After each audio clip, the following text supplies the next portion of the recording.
And now the cry of the Israelites have reached me, and I have seen the way of the Egyptians are oppressing them. So now I'm sending you to Pharaoh to bring my people, the Israelite, out of Egypt. How y'all doing? God is good. I'm doing a little piece this morning in reference Moses, Harriet Tubman. This painting here represents plantation. As you can see, got a nice big piece of wood right here. This wood was come from a sawmill that was originally cut out of a tree, and in Conway, South Carolina, in Horry County, which I'm from. My great grandpa Steve lived to be 114-year-old. He bought out Backer Farm, not Tobacco, but Backer Farm, for 25 cents an acre when he was freed from slavery.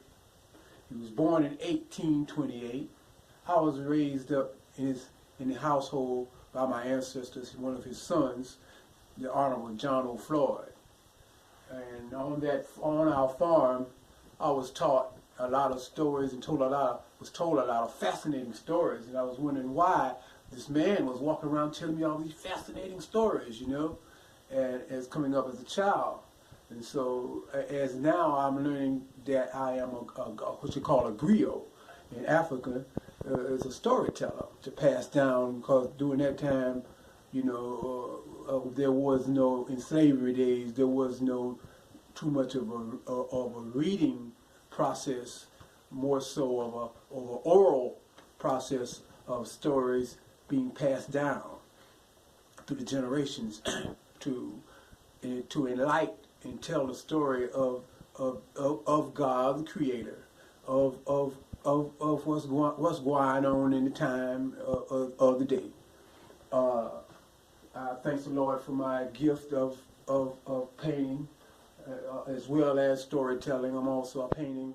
I do sculpture. I'm a multi-gifted artist, which all praise is due to the Father, God. Okay. This particular scene here is a plantation scene, and it's going to be a cotton planting time, or harvesting time. Harvesting time. As you can see, the slaves, they would work from king to king, from they can't see in the morning till they can't see at night. See the old sun coming up over there early in the morning. And got old Mazda house, which is a big house here in the center.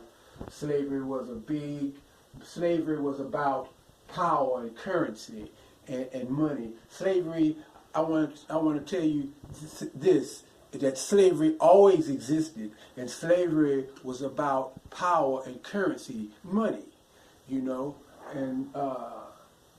so and then there was the slavery in Africa was different from the slavery in the Americas. The slavery in Africa, it was war, of course, that was going on in Africa, tribe against tribe. But after a certain amount of years, the slaves could marry into the owner's family. They could buy their freedom. There was more freedom in slavery, until the Middle Passage came about, with the Portuguese, the Europeans, the Dutch, the slave triangle. Then we ended up over here in Americas, and the European descent people got so rich in basically here in South Carolina on tobacco, rice, turpentine, and indigo, which make dye out of clothes. So they got so rich and so greedy that they weren't allowing the slaves to go nowhere, because they were dependent on the slaves. But there was a young slave woman. Her name was Harriet Tubman from Maryland, and she finally got free from her slave owner by running away.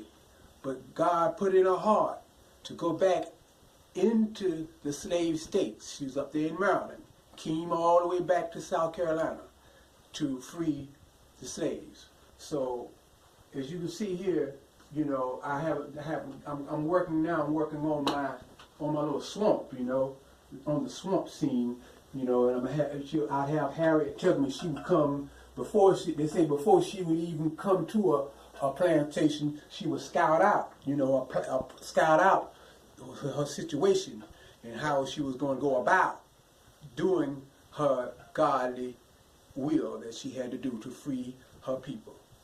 So a lot of people, you know, they use the swamp, you know. They use the swamp, and you know, the swamp is a very mystical place. I was raised up 2 miles from a swamp, in Mr. C Swamp, matter of fact, and you know, the swamp is a very, you know, it's a very mystical place, and a lot of times people say, "Oh, Lord, I don't want to go down in that swamp." But a lot of times, a lot of slaves, it was very useful for the slaves. Far as they would go there, far as hunting, and it's a very peaceful place at times. I mean, matter of fact, some of the most beautifulest flowers that you ever want to see in life are in the swamp. You know, and you can just go down there, and there just sit still, and you can hear the birds. You can become one with nature in that swamp. You know, they would go, a lot of times they would hold their church. Their first churches were in the swamp. You know what I mean? Because the Africans were, their blood was so strong. They were more, their malaria and mosquito bites. They were more immune to it than their European masters. So you know, she said, "Go down, Moses, go down in Egypt land and let my people go." And so they would use the swamp and as an escape route, in the place they would hide until they would hide in these big cypress trees here, hide down there until the time for them to move on. And so I thank the Lord for allowing me to put in my heart and in my spirit to represent my ancestral representatives. And I'll get back with you in the future as this painting progresses, you know. And remember this: you don't know where you're going unless you know where you come from. Be blessed.